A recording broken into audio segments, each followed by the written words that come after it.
It's been 50 years since Arthur Ashe won Wimbledon, and to celebrate, at the beginning of each of our daily Wimbledon pods, we're teaming up with the Arthur Ashe legacy at UCLA to share stories that bring that win to life.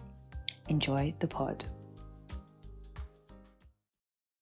So, the LA Tennis Club was a private club, and I was not a member. And I was playing there 3 days a week with the other kids and taking a private lesson. And one of the other members said, "Hey, why is Otis spending so much time at the club when he's a non-member?" So the thing was, hey, let's. My coach said, "Hey, let's try to get Otis a membership at the club."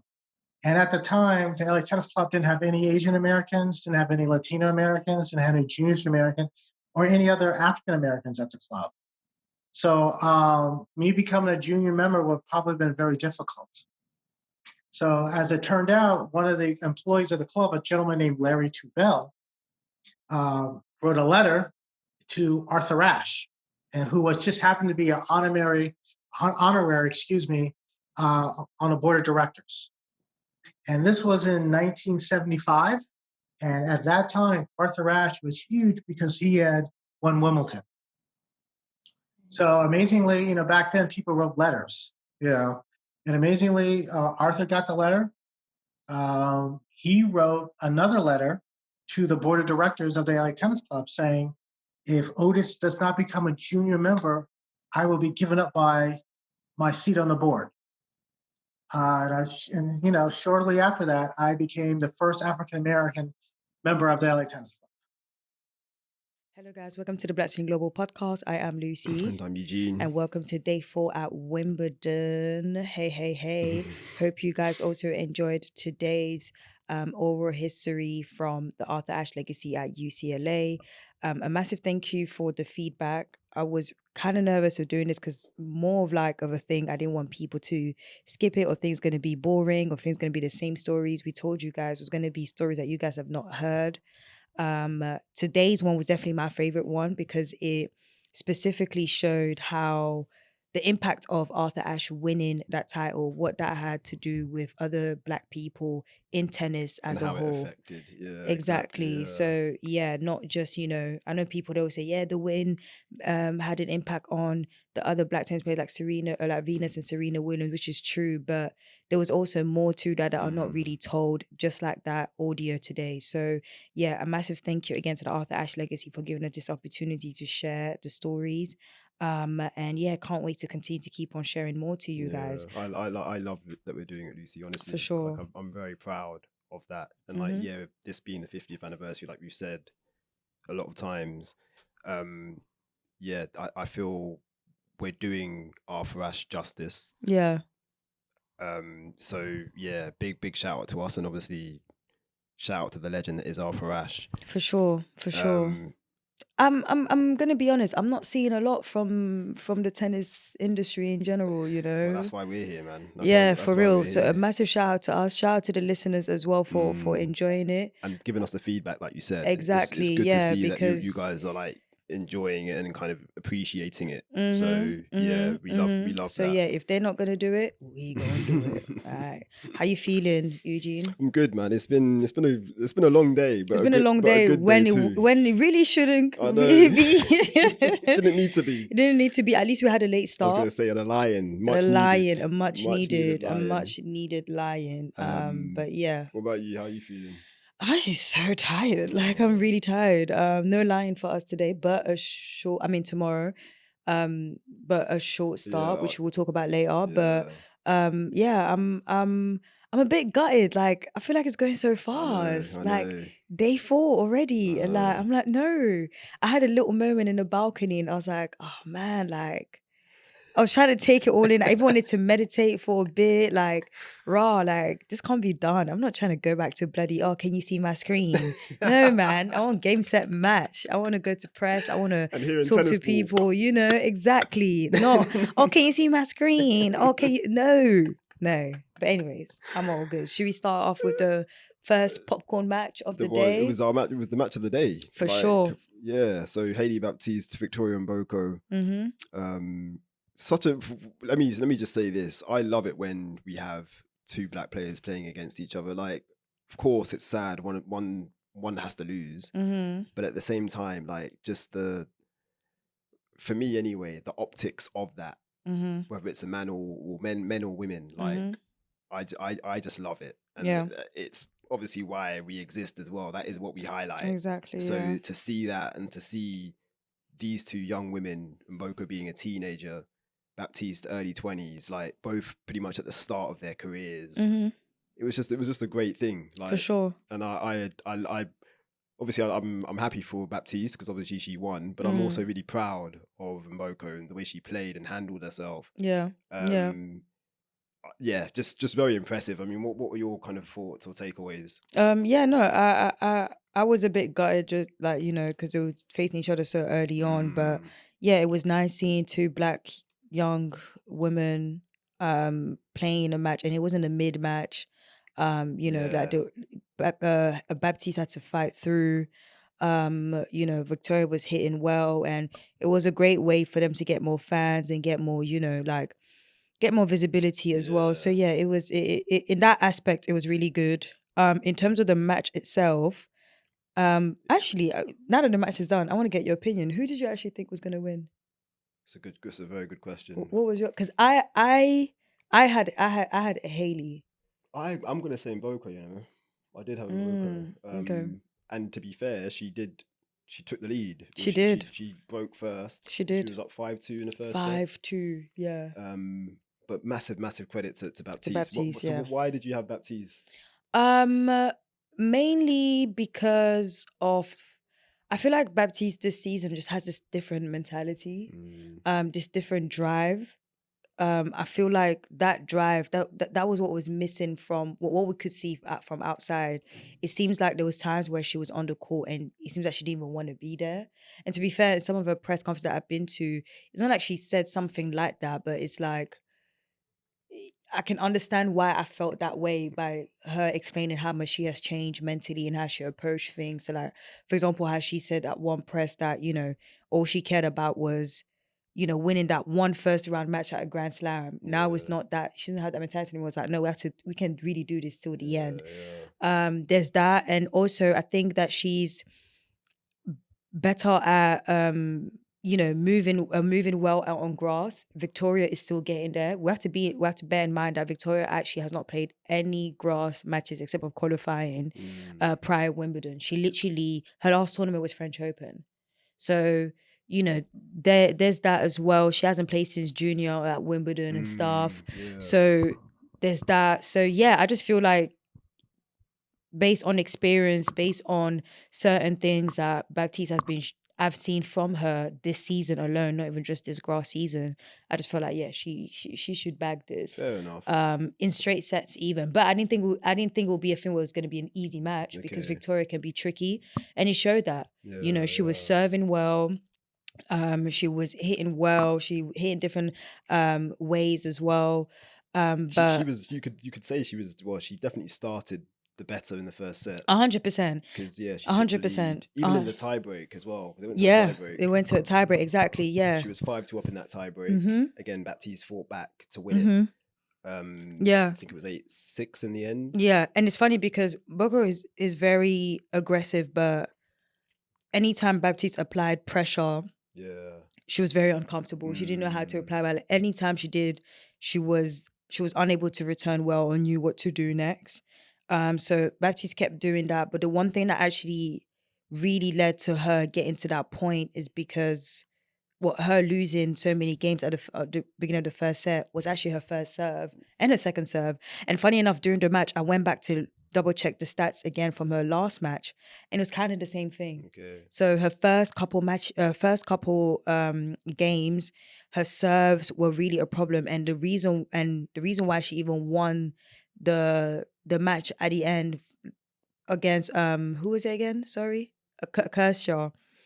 Is because her serves literally started improving, and that's what happened during that match with Mboko. The only difference is that she picked that up very, very, very early, and she actually won that tiebreak because her last round she didn't win that tiebreak. And I actually did ask her about this and ask her, like, does it take her time I wanted to know if it was a thing where, is it with grass where it takes her time to find her pace with the serve? Or is it like, does it just depend on the day? And this is what she said. I mean, yeah, I would say like it depends on the day, but grass is obviously so different from other surfaces, so it can take some time to get used to the timing of the other person's ball, because I mean I think everybody's ball feels so different on the grass, so maybe a little bit of that, but yeah, 2 very close first sets. Today I was able to come out of it on top. I was down a bit. Yeah, I mean, I just think that the bounce is much different already from grass to clay or hard, and so I mean, it's not as easy to like adjust to a different ball as it would be on a different surface. So if somebody hits like flatter or with side spin or heavier, like you feel that a lot more.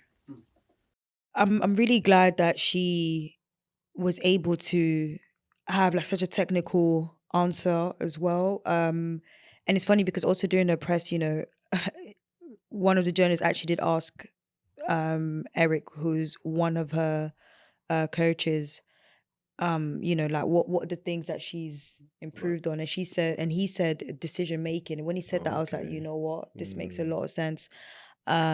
She was really good at finding a decision whenever she was down against Victoria, and I just feel like once she secured that first set, it gave her the momentum and the confidence, because she broke from early with that second set as well. She didn't look back after that, and at that time Victoria was hitting some errors. She didn't really know what to do, but she was trying. She wasn't giving up either. I think that's what I love about watching Victoria play. She doesn't give up. She's just still keep going. And yeah, you even said at her press that she looked very like, yeah, no, she was very upbeat, like, and rightly so, like, because one thing I'll say as well, just about Hailey quickly, I've seen her play before, like in person, but yeah, today I was like, wow, like she hits a big ball, man. Like she's a powerful girl. Like, she is off both wings. But for me, the forehand was looking like, damn, like kind of reminds me of Francis. Okay, yeah. Washington yeah. natives. But yeah, like she hits big, and I thought Mboko was dealing with the pace quite well. Yeah, she was at the beginning anyway, especially. Yeah, and I was like, yeah, that's also quite good, like to see, because obviously there's so many big hitters now, like in the women's game. Yeah, she's gonna come up against a lot of big hitters. Especially now she's in the top 100. Like she's gonna be playing a lot more of the bigger events now. So this is something that's gonna be like a routine thing for her, for sure. And she's shown that she could hang, like, which is what I'm very like excited about her future. But yeah, I did going to her press. I did ask her, like, basically, Freck she was a 25th seed, top 30 player, but whose ball was bigger? Was it Baptiste or Freck? And this is what Mboko said. The ball that Baptiste hits, is it bigger than Freck's? Because slightly, yeah. No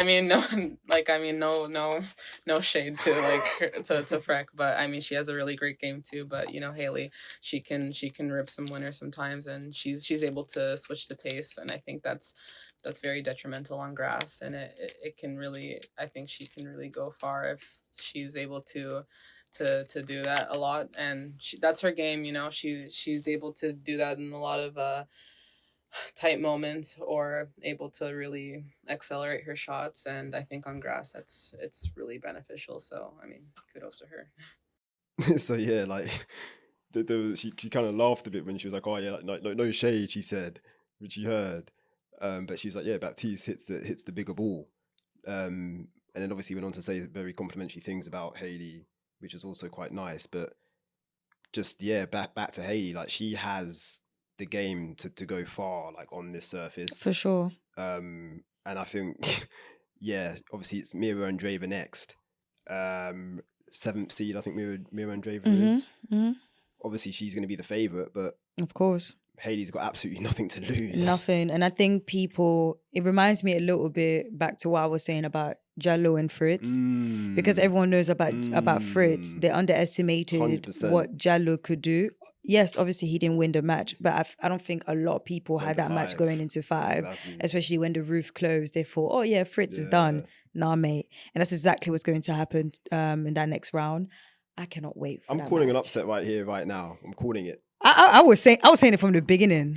I was saying right it now. from the beginning.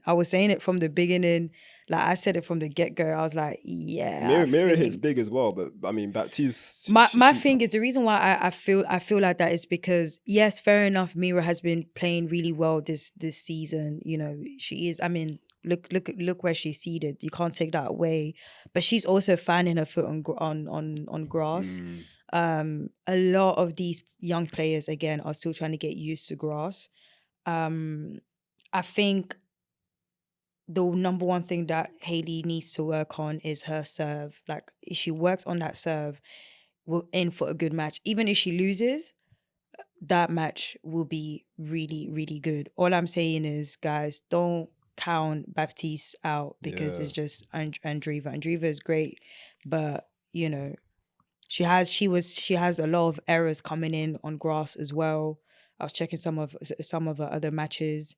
But yeah, either way, I think it's going to be really good. 2 young players. I bet that will be definitely, it should be a number 1. Hopefully, man. Fingers crossed. I really hope it's on number 1. Because I'm not sure if Andreeva's played on number 1 yet or centre. I think she played on number 1 today. She did? I think she played number 1 bad. today. So. But yeah, she's a top 10 seed. So number 1 or number 2, one of them 2. But either way, I really hope it's on a good court. Gives that momentum to Hailey as well. I did ask her about that, like, you know, having to face, she said that she's excited. Like, it's always exciting to face like a top player, you know, so you can play your best and show your best. And just show that, you know, you're the best competitor. So career best year for her as well in terms of Grand Slams this year. So she reached the 4th. I feel like this is her best year so far, you know, in terms of ranking. Bro. But I'm just speaking specifically about Grand Slams. Obviously, she reached the 4th round at the French. Now the 3rd round on singles debut at Wimbledon. Yeah, like this is really good going. It's really nice. And again, I'm gonna say it, Lucy. We've been saying it for a minute. Hailey Baptiste, she is a player to watch. Yeah. She's proving that right now. So yeah, good luck, Hailey, and shouts out to Victoria and Mboko as well. Like such a good season. Yeah, and I mean we're only halfway through, so looking forward to seeing her during the US hard court swing. Where are we going next? Well, let's go Shelton. Yeah, why not? Benny Schelt, Ben 10. So this match will finish or conclude on day 5. Similar situation to Felix, although Ben is in better shape in terms of his scoreline. So he leads Rinky Hijikata 6-2, 7-5, 5-4. But that match had to stop due to bad light. Although Shelton did want to stop after 7-5 because he wanted to stop off the second set. Because he was just like, if you guys are gonna stop this, I don't want to be a thing to stop in the midway in the middle of the third, which makes complete sense. And at that point it was what, like 10-9? Yeah, it was going to 9. It was so funny because me and Eugene kept saying, yeah, this is gonna be suspended. Anytime we think it's gonna be suspended, you're hearing the umpire saying, new balls, please. He's saying, new balls, please. And I'm like, what are you talking about, new balls, bro? It is cold. The grass is slippery. It's getting dark, bro. You know, but the fans were loving it. They were literally cheering one more set.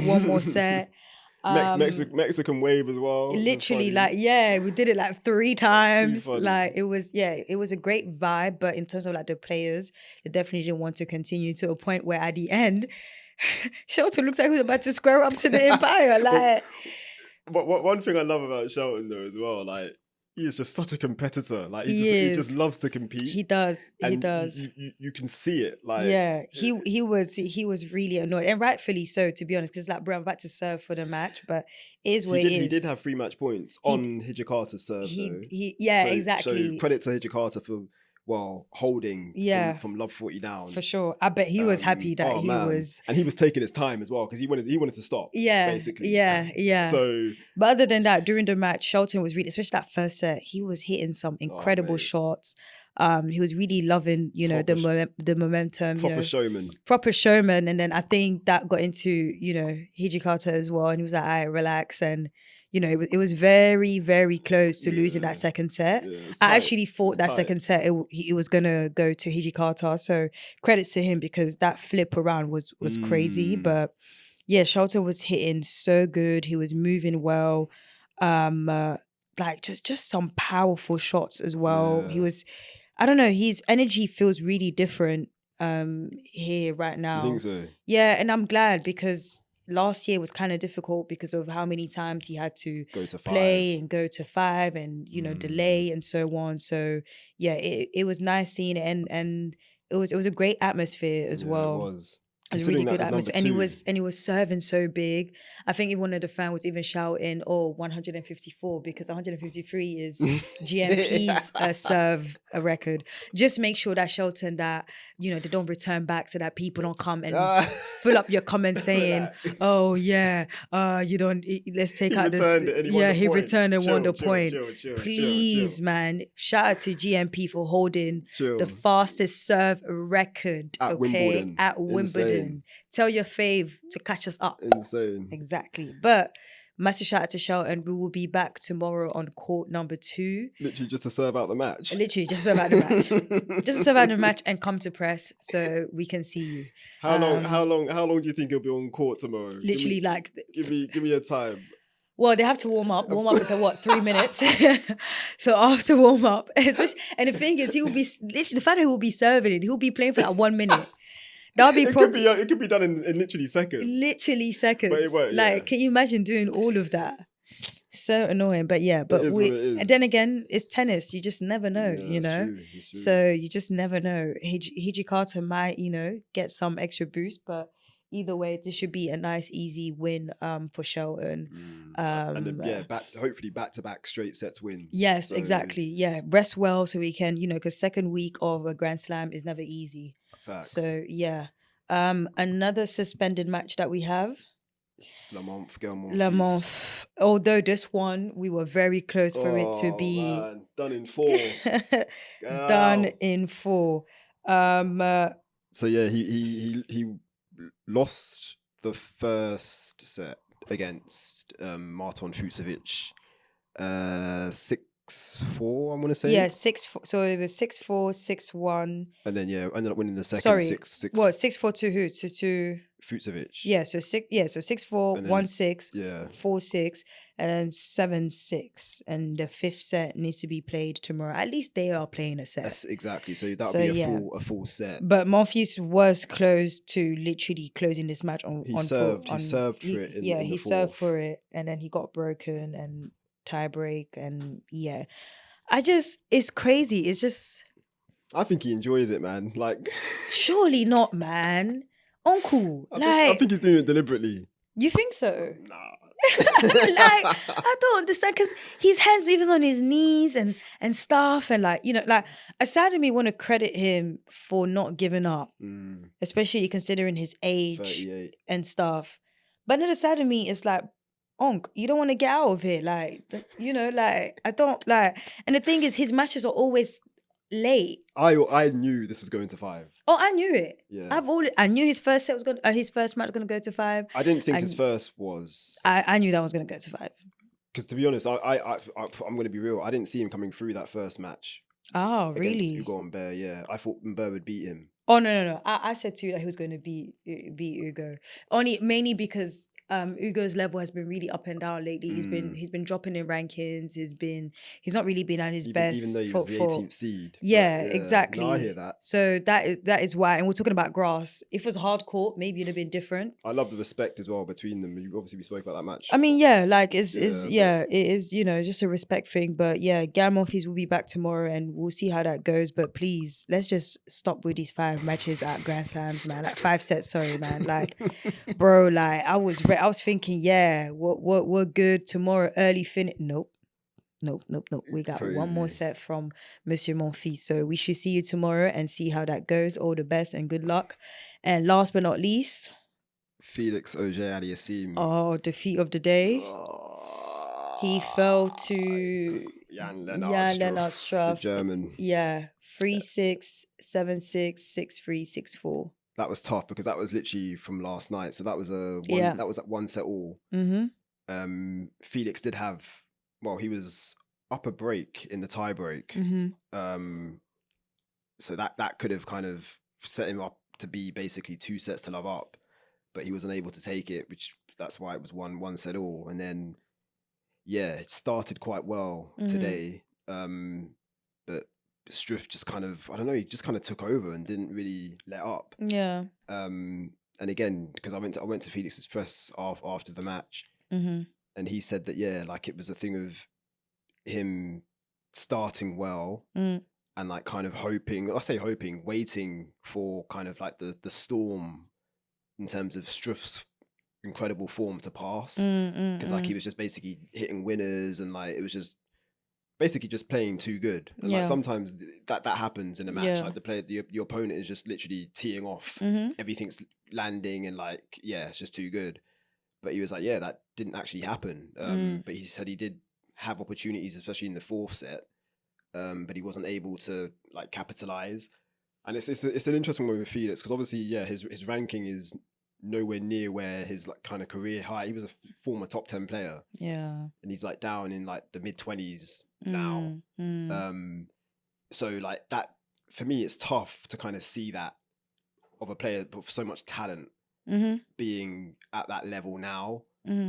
But like I always say, like with all these players, like if you've got there before, you can get there again, basically. And he's so young, anyways. Exactly. He's mid-20s, like exactly. Like still got a lot of time. But then at the same time, and the journalist did actually say this in his press conference, which I thought was a bit. he was a Canadian journalist too, not British. But he was like, oh, like you're obviously you're a young guy, but like, do you feel like time is passing you by, like, because you've got so many guys now coming up who are a lot younger. And I was like, wow, like, are you? What did Felix say about that? You know, he was like, yeah, like it's definitely something he does like think about. Because he was like, yeah, when he was younger, like he had such good results in like such quick succession. Yeah. And his rise was quite quick in terms of he was a top 10. Well, he was inside the top 10 in his early 20s. So yeah, and like you said now, he has dropped a level or a level or two. But yeah, I feel like and to be honest, I was glad because I feel like he does believe he can get back up there in terms of where he was. Yeah. And hearing that was like, yes, there's hope. Like he hasn't kind of lost kind of, I don't know, ambition or belief, basically. But we try and keep things positive in terms of, you know, after a defeat. So I just said to him, like, how would you evaluate your grass court season? Because yeah, he made some deep runs coming into Wimbledon. I think he made 2 semi-finals on grass. And yeah, this is what he said. Yeah, obviously Wimbledon is the main event, you know, at which you're gonna evaluate, unless you've won some titles. I had some good runs, won some matches, but it was okay, you know. But obviously, it would have been nice to just go a step further today, like to just be able to play Carlos tomorrow, challenge, you know, a type of player like him. But yeah, unfortunate today that I couldn't find a way. Obviously, and again, he did say like Wimbledon is the pinnacle in terms of grass court events. Of course, he would have met Carlos Alcaraz in the 3rd round, which is, I really wanted to see that match, Lucy. And I think I said that during our draw show, like that's the match I want to see desperately. And yeah, he wanted the match as well. But yeah, he just said, yeah, it was nice to kind of make deep runs, you know, at the events before, but it would have been nicer to go deeper at Wimbledon. Yeah, for sure. So until next year for Felix. But Yeah, tough one, but I'm gonna just say I like where his game's at. Of course, a defeat to Struff is tough, but I just think again he's now going to be moving on to the US hard court swing. He's had good results on the hard courts. Obviously, he's won titles on hard courts. Like things are going to pick up for him, and that I wish him all the best. So yeah, that wraps up all of our singles That's matches. what I'm saying. I'm sad, man. I'm actually sad, bro. Day but 4. Day 5. It's our quickest show I so know, far. so Wow. far, yeah. But at least you have day 5. Yeah. And yeah, first on Naomi Osaka versus, I don't want to pronounce her name. Anastasia Pavlyuchenkova. Yes. On court number 2. After that, it will literally be Shelton continuing serving his for the match. A 30-second match, most likely, respectfully. I think Gael Monfils will be continuing on the 3rd on court 18. No, I think it's not second. No, I think they said not before 12 really? or 1:30. So something like that. They put a time. So yeah, and then Keys will be after Shelton in court number 2. So we're literally going to be camping out on court number 2 tomorrow. basically, just camping out court number 2. 3 matches back to back. Yeah. So I'm excited for the ladies. So yeah, I am excited for the ladies. Keys, I really hope Keys has Laura Sigamond. I think that's going to be a straight sets win for Keys. Yeah, which we said. Osaka Pavlyuchenkova again. I think that's going to be straight sets. I can see her winning that. I can see her winning that. So she's loving graphs. She's been Grasaka. Great. I'm sorry. She's been feeling great mentally, which is nice to see. So yeah, I just hope she continues not putting pressure on herself, because that's when she plays her best, in my opinion, when she's enjoying the moment, which has been the case since. So yeah, a massive good luck to the ladies. And before we wrap though, I want to talk about our day quickly. So we've had a good day today, Lucy. Oh. First off, shouts out to Christopher Eubanks. Obviously, he lost first round, but he has very kindly provided us with, some equipment to give away. So on Sunday, if you're going to be attending our live show at Box Park, Croydon, we will have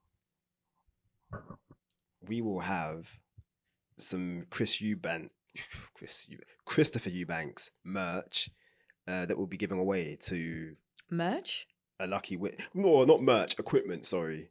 Just say racket. Well, it's a racket and a towel. Yeah. As in a Wimbledon 2025 towel. Exactly. And not the traditional colour. Yes. The new colourway, the 2025 colourway. Yes. Which is very special. So yeah, massive shouts out to Christopher, man. We appreciate you, we salute you, and good luck in Newport, because that's the next tournament he's playing. And also, I want to shout out Yvonne Orgy, Insecure. Yes. We had the pleasure of meeting her today on the balcony. Yeah, she was really nice. We chatted up with her. Very funny girl. Yeah. She has a good British accent or English accent. Yeah, she was trying. Yeah. No, it was really nice, speaking to her, and big tennis fan as well, which I love. She said she plays as well, though she's injured at the moment, so not playing as much. Those were really great moments, to be fair. But yeah, today was a chill day. So I'm looking forward to day 5. I am too. And yeah, guys, remember to stay tuned on social. And yeah, stay tuned for day 5 tomorrow. Enjoy the tennis, and we shall catch you pretty soon.